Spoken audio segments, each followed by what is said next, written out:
पहले एनसी को भी हाउस अरेस्ट में रखते थे, आज उसी एनसी को गवर्नमेंट ने फुल खुली छूट दी है। एलजी एडमिनिस्ट्रेशन के अंडर जो पुलिस है, एनसी के मिनिस्टर्स को इसलिए खुली छूट दे रहे हैं क्योंकि एनसी कहीं ना कहीं यहाँ जो सच्चाई है उस पर पर्दा रखना चाहते हैं, हर एक गलत चीज को वो नॉर्मलाइज कर रहे हैं। तभी जावेद राणा साहब को वहां बिलावर जाने दिया, मुझे नहीं जाने दिया। क्यों?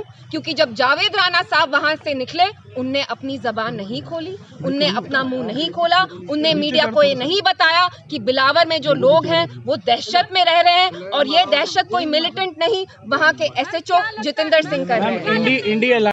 इनको आधा घंटा लगा मेरे 2 पीएसओस को सस्पेंड करने के लिए। उनका नाम हमीद और बशारत है। उन लोगों को ये सस्पेंड नहीं कर रहे जिनने यहाँ पे जम्मू कश्मीर में दहशत फैलाई है। वो पुलिस वाला एसएचओ वहाँ का जहाँ मैं कल गई, जिनने वहाँ पे दहशत फैलाई है, जो नौजवानों से पैसा लेते हैं, एक्सटॉर्ट करते हैं, उनके against no action. The army man who killed that truck driver in Sopore, no action taken against him. तो ये बहुत अफसोस की बात है कि जो यहाँ सरकार है, वो एनसी गवर्नमेंट हो या एलजी एडमिनिस्ट्रेशन हो या दिल्ली में बैठी मरकजी सरकार हो, इनकी प्रायोरिटीज ही नहीं है कि ये जम्मू कश्मीर को खुशहाल बनाए, सेफ बनाए, सिक्योर बनाए। इल्तिजा जी, कल मैंने डॉक्टर फारूक अब्दुल्ला से फोन लाइन पे बात करने की कोशिश की और साफ तौर से उनसे ये सवाल पूछा कि आज इल्तिजा जी को जो है वो सर्किट हाउस से प्रेस कॉन्फ्रेंस करने के लिए नहीं आने दिया जा रहा, और उनका ये कहना था कि इल्तिजा जी जो है रोज नई बयानबाजी करती है, मैं उन सवालों का जवाब नहीं देना चाहता। देखिए, वो मेरे से बहुत बड़े हैं, बुजुर्ग हैं, लेकिन शायद वो भूल रहे हैं कि उनके अपने बेटे, कल जब मैं कठुआ गई सुबह के 6 बजे, मैं फरार हुई चोर की तरह। रात में मैं निकली, प्लीज डोंट मेक नॉइज, मैं रात को निकली चोर की तरह श्रीनगर से। उनके बेटे को, जो आज की डेट में यहाँ के चीफ मिनिस्टर हैं, हमारे चीफ मिनिस्टर हैं, उनको कल कठुआ पहुंचना चाहिए था, उनके बदले हम गए।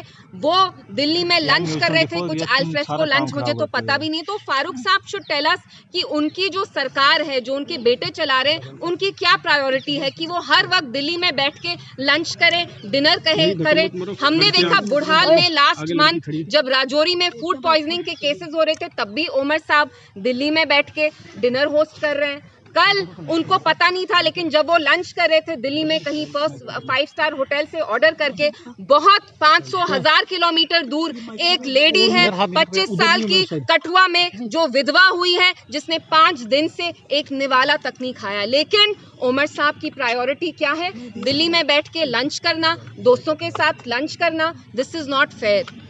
दिल्ली में भी 2 पीएसओ निकाले, उनकी ये गलती है कि उनने मुझे रोका नहीं, क्योंकि वो भी उनका कुछ ना लेना था ना देना था। मैंने कहा मैं चोर की तरह रात में फरार हुई हूँ श्रीनगर से। आप लोग मुझे जानते हैं, मैंने यहाँ प्रेस से बहुत बार बात की है। क्या मैं कोई देशद्रोही हूँ? क्या मैंने आपके साथ कभी कोई बदतमीजी की है? क्या मैंने यहाँ कोई लॉ तोड़ा है? मैंने कानून तोड़ा है? क्या मैं बैंक लोन डिफॉल्टर हूँ? क्या मैंने हवाला किया है? मैं चोर हूँ? नहीं। क्योंकि मैं उस दहशत के बारे में बात करना चाहती थी जो वहाँ के एसएचओ कठुआ के फैला रहे हैं। वो वहाँ छोटे छोटे लड़कों को उठाते हैं और उनसे पैसे लेते हैं, और इन लड़कों को टॉर्चर किया जाता है। मुझे बताया गया कि मक्खनदीन साहब को जब रिलीज किया, 4 किलोमीटर वो पुलिस की गाड़ी में थे, निकाला उन्हें, 4 किलोमीटर पैदल चलाया टॉर्चर करके, और जब उनने पानी मांगा, पानी का उनको एक घूंट तक नहीं दिया। मैम, दिल्ली में जो स्टेट जम्मू कश्मीर, यहाँ की आवाम, यहाँ के लोग, वो मेरी प्रायोरिटी है। दिल्ली में क्या होता है दैट डज नॉट कंसर्न। एक बात बताइए, उमर साहब के सब्जेक्ट्स जो हैं वो जम्मू कश्मीर की आवाम है। मैं कहती हूँ चलिए वो लंच अगर आप छोड़ के यहाँ आके अपना कंधा देते उस लेडी को, मक्खनदीन की बीवी को, जिसकी 2 छोटी छोटी बच्चियां हैं, तो आपका क्या जाता? अमित शाह साहब से तो आप इतना मिले। पिछले 2 महीने में एनसी की सरकार क्या कर रही है? दिल्ली जाके शॉल देते हैं, they are on a shawls free. लेकिन आपके जो अपने लोग हैं उनके लिए आप बात नहीं कर रहे। There is no sense of safety, there is no sense. मैं आपको सच में बताऊं, पिछले 24 आवर्स में मुझे इतना स्ट्रेस हुआ है। मैंने कुछ 600 किलोमीटर ट्रैवल किया, और मैं सच बताऊं, जब मेरी गाड़ी निकली श्रीनगर से, मुझे पुलिस वालों से डर था।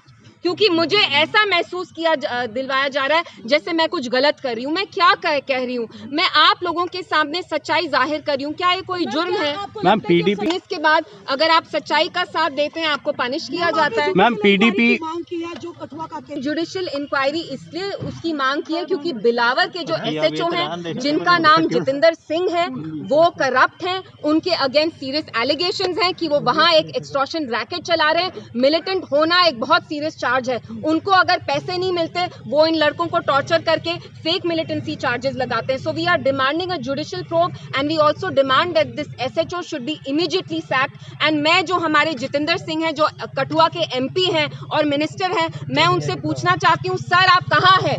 आपके जो लोग हैं जिनने आपको इतने बड़े पैमाने से पार्लियामेंट, एक बच्ची है हमारी जो विधवा हो गई रातों रात, उसके हस्बैंड की गलती भी नहीं थी। उसका खावंद इतना शरीफ था कि अपनी जान देने से पहले उसने कुरान पाक पकड़ के अपनी जान ली। मैम